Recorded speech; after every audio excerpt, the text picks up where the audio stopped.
अस्सलाम वालेकुम dear viewers, welcome to the Aslam's learning centre. जैसे कि आज का जो हमारा टॉपिक है वो है word problems on ratio and proportion.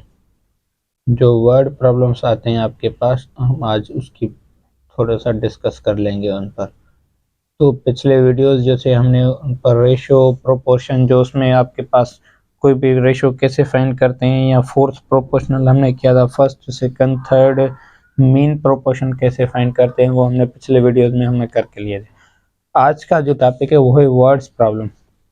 Word problem आपके पास जो आते हैं, तो इनके पास क्या होता है, आपके पास दो प्रोपोर्शन होते हैं। एक होता है आपके पास डायरेक्ट प्रोपोर्शन, एक मिला होता है हमें डायरेक्ट प्रोपोर्शन। दूसरा हमारे पास क्या होता है, इनवर्स प्रोपोर्शन। डायरेक्ट प्रोपोर्शन किसे कहते हैं, इनवर्स प्रोपोर्शन हम किसे कहते हैं, इन पर भी थोड़ा सा डिस्कस कर लेते हैं। ये दो होते हैं आपके पास जो वर्ड प्रॉब्लम में दिए होते हैं आपके पास। अब डायरेक्ट का मकसद क्या है कि कोई भी हमारे पास दो क्वांटिटीज मिली हुई हो, दो चीजें मिली हुई आपके पास, उनमें क्या है, जैसे लिख देते हैं A is directly proportional to B. ये दो क्वांटिटीज आपके पास मिल गई। अब इन दो क्वांटिटीज का आपस में रिलेशनशिप क्या है कि एक चीज के बढ़ जाने से दूसरी ऑटोमेटिकली आपके पास क्या हो, इंक्रीज हो जाए। एक के इंक्रीज होने से दूसरी ऑटोमेटिकली आपके पास इंक्रीज हो जाए, या एक के कम होने से आपकी दूसरी जो चीज़ है वो भी ऑटोमेटिकली आपकी क्या आ जाए, कम आ जाए। इसे हम क्या कहते हैं, डायरेक्ट प्रोपोर्शन। जैसे कोई ग्राफ बना देते हैं यहाँ पर हम किसी भी क्वांटिटी का, जैसे हमारे पास पेंसिल्स होती हैं या कोई भी क्वांटिटी हो, ये लिख देते हैं क्वांटिटी ऑफ पेंसिल। हम इनकी कास्ट कोई भी लिख देते हैं, ठीक है। तो ये आपके पास आ गया ग्राफ। तो क्वांटिटी ऑफ पेंसिल, जैसे हम कह रहे हैं कि एक पेंसिल की कीमत हम करें 5 रुपए। एक की कीमत क्या है आपके पास, 5 रुपए। अगर ये डबल हो जाए, दो कर दे, तो दो की कितनी बनेगी आपके पास, 10। ये ऑटोमेटिकली आपको पता लग गया कि 10 बनेगी इसकी। अगर हम इनकी 3 कर दें तो कितनी बनेगी आपके पास, 15। अगर हमको 4 कर दें तो कितने बनेगी आपके पास, 20। अब एक क्वांटिटी बढ़ाने से उसकी कॉस्ट में भी क्या आ रहा है, इंक्रीमेंट आ रहा है। तो ये क्या कहलाएगा, ये डायरेक्ट प्रोपोर्शन। इसका जो रिलेशनशिप है आपस में वो क्या है आपके पास, डायरेक्ट है। कि एक की चीज बढ़ जाने से, ये देखो ये 1 2 3 ये इंक्रीज हो गई, तो ये कॉस्ट भी क्या हो गई आपके पास, इंक्रीज हो गई। इससे हम कहते हैं डायरेक्ट प्रोपोर्शन। आगे चलते हैं इनवर्स प्रोपोर्शन की तरफ। इनवर्स में क्या होता है आपके पास, जैसे ये लिखते थे ना, A inversely proportional to B. Inverse में क्या होता है आपके पास, ये भी दो क्वांटिटीज आपके पास कोई भी हो सकती है आपके पास। तो ये एक के बढ़ जाने से दूसरी आपके पास क्या आ जाए, कम आ जाए। इस रिलेशनशिप को हम क्या कहते हैं, इनवर्स रिलेशनशिप। अगर एक कम हो गई तो बी ऑटोमेटिकली आपके पास क्या आ जाएगी, इंक्रीज आ जाएगी। अगर ए इंक्रीज है तो बी ऑटोमेटिकली आपके पास क्या आ जाएगी, डिक्रीज आ जाएगी। ये रिलेशनशिप होता है इनवर्स प्रोपोर्शन में आपके पास। तो इसका भी एक ग्राफ बना देते हैं सामने यहाँ पर, ताकि आपको आसानी से समझ आ जाए। जैसे हमारे पास लेबर होते हैं, वर्क करते हैं, पर्सन्स होते हैं, ये टाइम के निस्बत हम कोई भी ग्राफ बना देते हैं। यहाँ पर नंबर ऑफ पर्सन्स, यहाँ पर लिख देते हैं टाइम, ठीक है। तो हमारे पास कोई भी पर्सन्स हैं, वो कितने, अगर कोई बिल्डिंग बना रहा है आपके पास, तो 2 पर्सन है आपके पास, यहाँ पर लिख देते हैं। अगर आपके पास 2 पर्सन है, वो कर रहे हैं 40 मिनट्स में आपके पास वर्क पूरा। 40 मिनट या आवर्स कर दें, कि 2 बंदे हैं आपके पास, 2 पर्सन हैं आपके पास, वो क्या करते हैं, 40 आवर्स में एक काम पूरा करते हैं। अगर वही नंबर ऑफ पर्सन हम इंक्रीज कर दें, यहाँ पर कर दें 4, तो टाइम कितना लगेगा उनको वर्क कंप्लीट करने में, वो तो कम लगेगा ना। आपके पास 2 पर्सन से 40 घंटे में आपका काम कर रहे हैं, आप 2 बंदे और ले आते हैं, तो टाइम क्या उनको कम लगेगा वो कंस्ट्रक्ट करने में, या जो काम कर रहे हैं उसको मुकम्मल करने में। तो 2 बढ़ गए, तो ये कितने बनेंगे आपके पास, 20। अगर इनको हम और कम कर दें तो ये कितने बनेंगे अब 2 थे तो 40 लग रहे थे, 4 हैं तो 20 लग रहे हैं। अब 8 बंदे हो गए तो कितने लगेंगे, इसको लगेंगे और 10 घंटे। अगर हम कहें कि और इसके 16 कर दे, डबल कर दे, 8 के भी 16 कर दे, डबल कर दे, तो ये कितना आएगा, उतना ही आधा काम लगेगा उसको, ये 5 घंटे लगेंगे इनको। ये होता है आपके पास रिलेशनशिप बिटवीन, इनवर्स रिलेशनशिप जो होता है आपके पास किसी भी दो चीजों के बीच में, कि एक चीज के बढ़ जाने से दूसरी आपके पास क्या आ जाए, कम आ जाएगी आपके पास। जैसे ये क्या हो गया आपके पास, ये इंक्रीज हो गया आपके पास। तो आगे चलते हैं, हम इनके कुछ प्रॉब्लम सॉल्व करते हैं जिसमें आपको सही तरह से समझ आ जाएगा कि ये कहना क्या चाहता है आपके पास। जैसे एग्जांपल ले लेते हैं एक हम डायरेक्ट रिलेशनशिप का, हर किसी का एक ना एक एग्जांपल हम करते हैं आपके पास। If 20 metre of clothes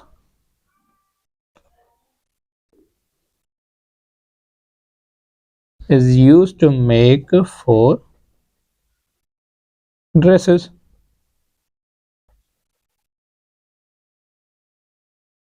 how much cloth is required to make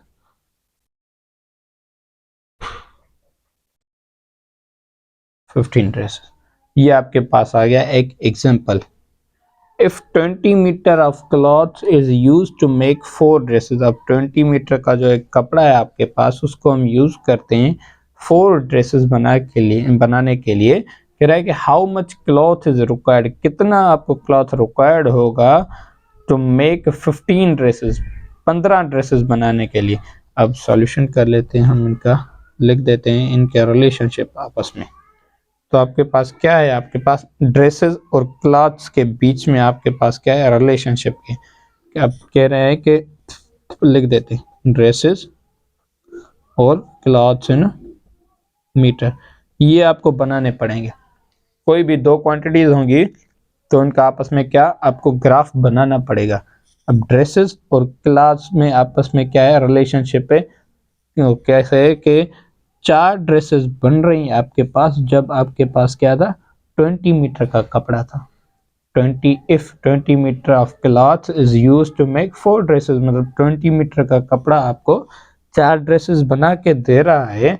तो कह रहा है how much cloth is required. अब क्लॉथ कितना आपको रिक्वायर्ड होगा, मतलब फाइंड करना है। एक्स करते हैं, वाई जेड जो भी नाम दें आप उसको, कितना क्लॉथ बनेगा is required to make 15 dresses, अब 15 ड्रेसेस बनाने की।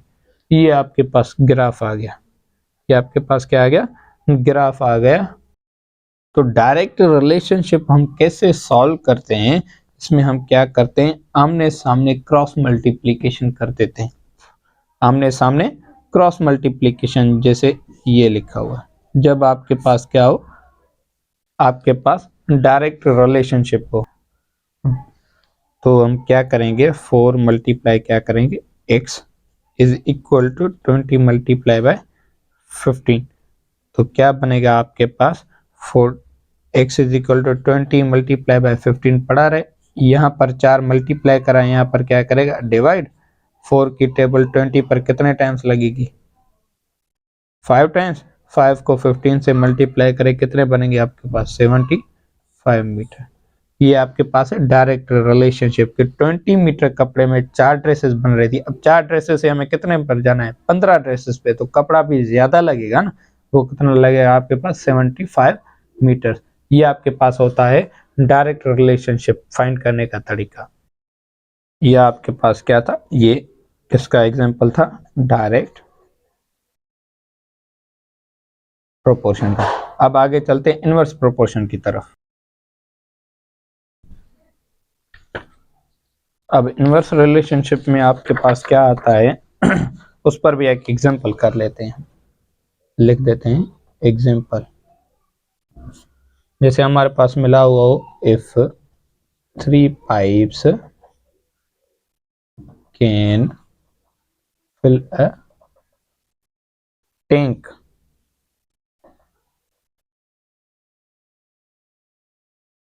in 80 minutes, how long will it take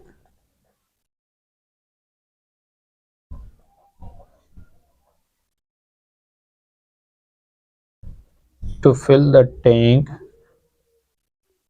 if 5 pipes are used? कह रहा है आपके पास कि एक if 3 pipes can fill a tank in 80 minutes, how long will it take to fill the tank if 5 pipes are used? अब कह रहा है कि 3 पाइप्स हम यूज करते हैं किसी भी टैंक को फिल करने के लिए, वो कितने में आपके पास कंप्लीट हो रही है? 80 मिनट्स में।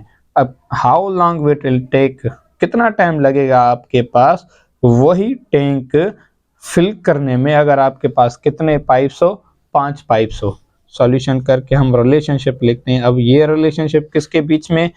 टाइम के बीच में, क्योंकि 80 मिनट्स टाइम है, टाइम और किसके? पाइप्स के बीच में। तो हम यहाँ पर ग्राफ बना लेंगे।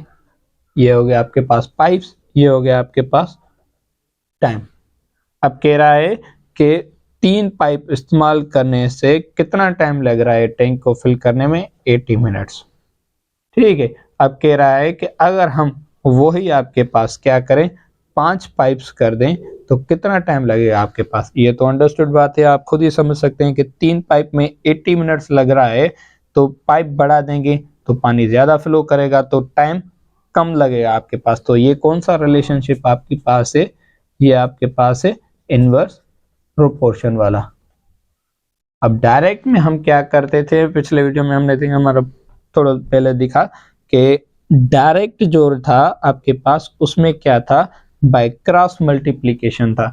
तो हम इनवर्स में क्या करेंगे? इनवर्स में करते हैं हम आमने सामने मल्टीप्लिकेशन। उसमें क्या करते हैं हम? आमने सामने मल्टीप्लिकेशन। ये थोड़ा सा ट्रिक याद कर देना आप कि डायरेक्ट में हम क्या करते हैं? डायरेक्ट में हम क्रॉस मल्टीप्लिकेशन करते हैं। आमने सामने वाले जो होते हैं, ये जो ग्राफ होता है आपके पास क्रॉस वाला, वो उस तरह से करते हैं। इनवर्स में क्या होता है आपके पास? जो सामने होता है उसी को मल्टीप्लाई कर देते हैं हम। यहाँ पर क्या है? 3 multiply by 80 is equal to 5 multiply by x आ गया आपके पास। अब x के साथ 5 मल्टीप्लाई में इधर चला जाएगा तो क्या बनेगा आपके पास? डिवाइड में बकाया क्या बनेगा आपके पास? x। अब 5 की टेबल 80 पर कितने टाइम लगेगी? 16 टाइम। 16 को 3 से कर दें आप, कितना बनेगा आपके पास? x is equal to 48। अब कितने मिनट लगेंगे आपके पास? 48 मिनट्स लगेंगे वही टैंक फिल करने में जो 3 पाइप में 80 मिनट्स ले रही थी आपके पास। ये होता है आपके पास इनवर्स रिलेशनशिप फाइंड करने का तरीका। अब इस पे और भी थोड़े से एग्जांपल कर लेते हैं जिसमें से आपको सही तरह से समझ आ जाएगा। तो ये आपके पास कुछ प्रॉब्लम्स हैं, इसी वर्ड प्रॉब्लम्स है रेशो और प्रोपोर्शन के। तो कह रहा है कि Ahmed secured 60 marks in a paper of 100 marks. कह रहा है कि अहमद जो है सिक्योर करता है 60 मार्क्स। एक पेपर है जिसके टोटल मार्क्स जो है आपके पास कितने हैं? आपके पास 100 मार्क्स। तो what shall be his score if the paper were of 75 marks. तो कह रहा है कि वही आपका कितना स्कोर लेगा अगर वही पेपर 100 मार्क्स वाला आपके पास कितने का हो? 75 मार्क्स का। तो सॉल्यूशन कर देते हैं हम। इस पर भी क्या बनाएंगे हम? एक ग्राफ बनाएंगे। अब ये किस किस के बारे में? आपके पेपर्स के मार्क्स के बारे में आपके पास। तो एक पेपर है जिसमें आपके पास क्या है, ये लिख देते हैं यहाँ पर ऑब्टेन मार्क्स जो वो सिक्योर करेगा आपके पास, और ये पेपर्स की मार्क्स है। तो पेपर लिख देते हैं हम सिंपल। तो क्या कह रहा है कि एक अहमद है जो सिक्योर करता है 60 मार्क्स, यहाँ पर 60 लिख दिए हम। किस पेपर में? वो पेपर जो 100 मार्क्स का है आपके, ये आ गया पेपर में 100। तो what shall be his score, इसका स्कोर कितना बनेगा अगर वही पेपर 100 मार्क्स वाला आपके पास कितना हो? 75 हो। ये आपके पास आ गया x आ गया। तो ये देखो कि ये कौन सा रिलेशन आपके पास बन गया आपके पास।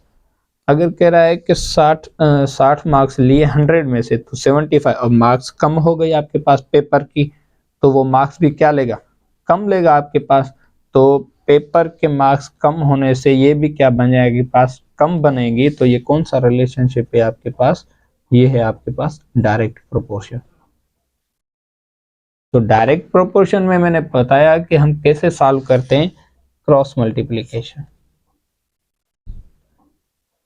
60x को मल्टीप्लाई करेंगे हम 100 से और 60 को मल्टीप्लाई करेंगे हम 75 के साथ, तो कितना बनेगा आपके पास, ये बन जाएगा x is equal to 60 multiply 75 divided by क्या बनेगा आपके पास 100। अब 60 को 75 से मल्टीप्लाई करें तो कितना बनेगा आपके पास 4500 और ये 100 की टेबल ये 2 0 0 में कैंसिल हो गए, कितने बनेंगे आपके पास 45 मार्क्स। अगर 75 का आपके पास पेपर है, टोटल मार्क्स 75 है, तो कितने मार्क्स लेगा आपके पास 45 मार्क्स लेगा। ये आपके पास आ गया पहला क्वेश्चन जो था हमारे पास। आगे चलते हैं दूसरे क्वेश्चन की तरफ।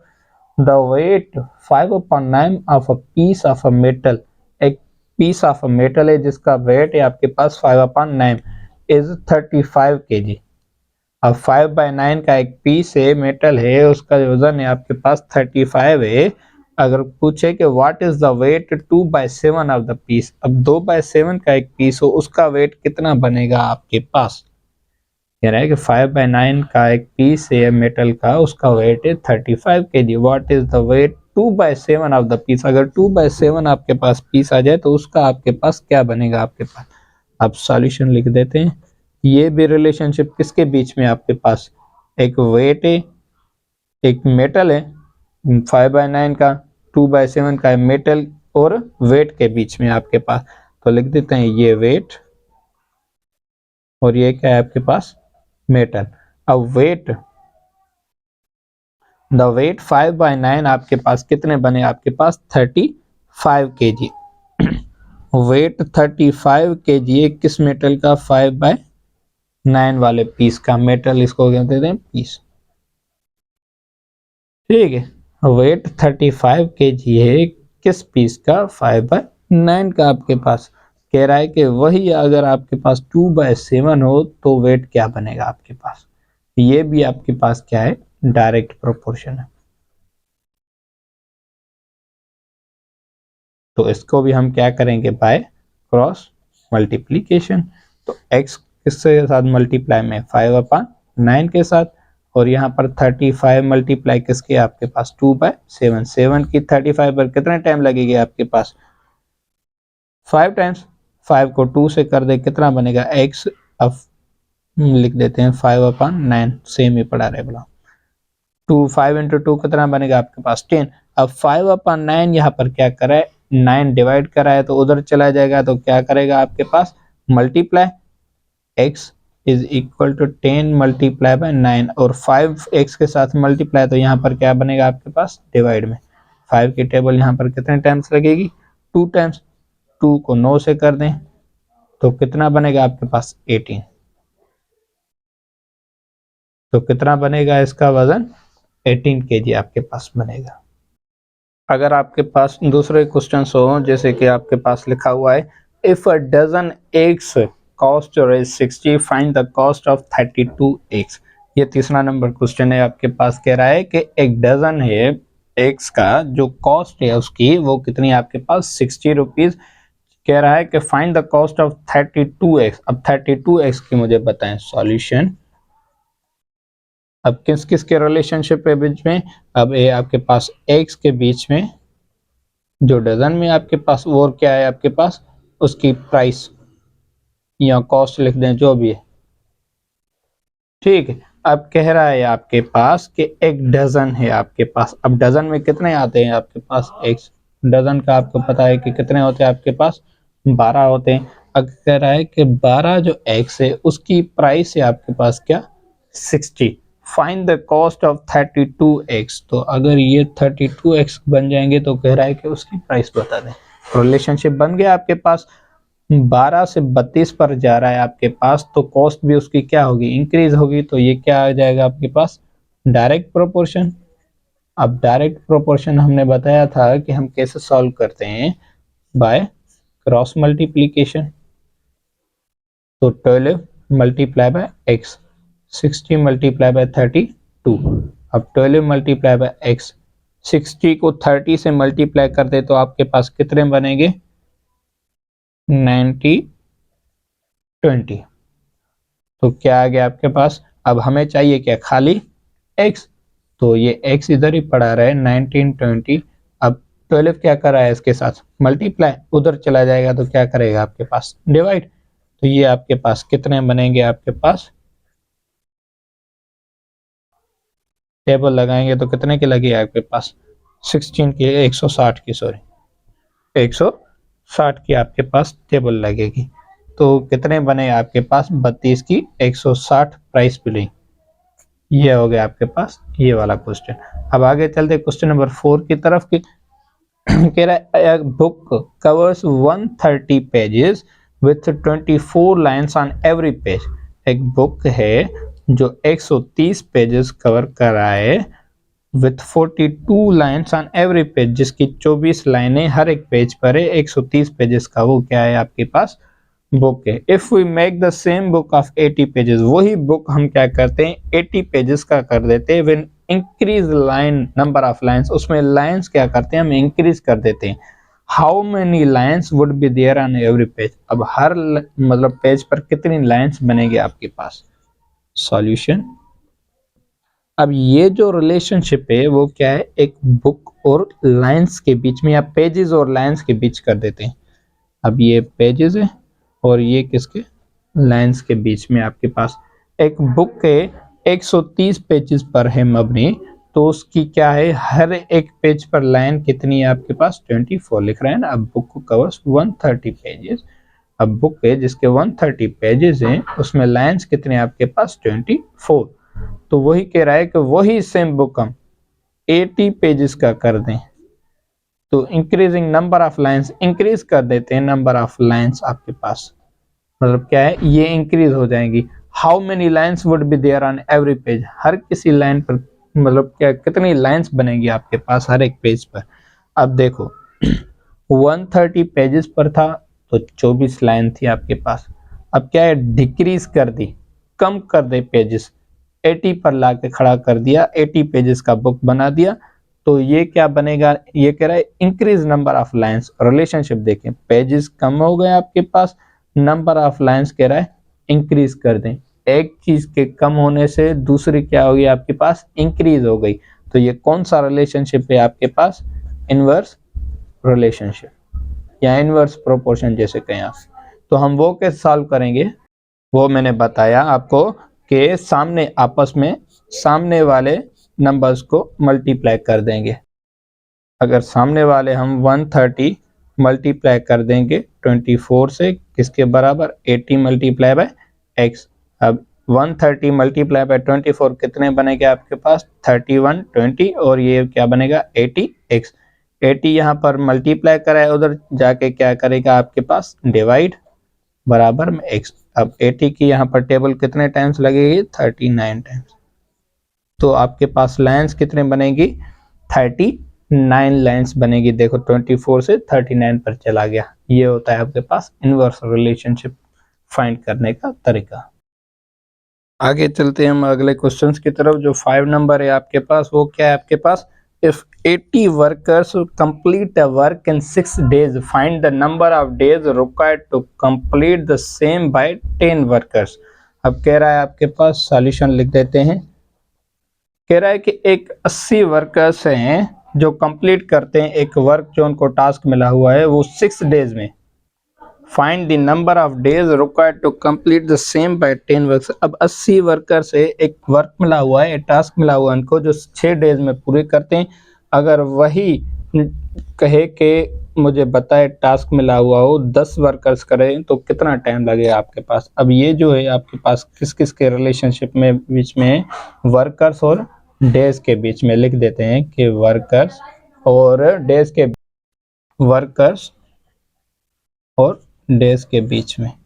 अब कह रहा है कि 80 वर्कर्स आपके पास हैं, कितने दिन में काम पूरे करें? 6 दिन में एक टास्क है उनको वो कंप्लीट करें।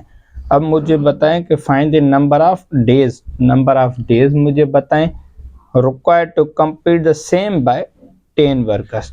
अब 80 वर्कर्स से कम हो गए, 10 पर आ गए, तो उनको डेज कितने लगेंगे? ज्यादा लगेंगे। तो ये कौन सा रिलेशनशिप है आपके पास? इनवर्स है आपके पास। तो इनवर्स हम सीख क्या है कि इनवर्स से हम क्या करते हैं, आमने सामने मल्टीप्लीकेशन कर देते हैं। तो 80 multiply by 6 is equal to 10 multiply by x। अब इनको मल्टीप्लाई करेंगे तो कितना बनेगा आपके पास, 480 इज इक्वल टू 10x।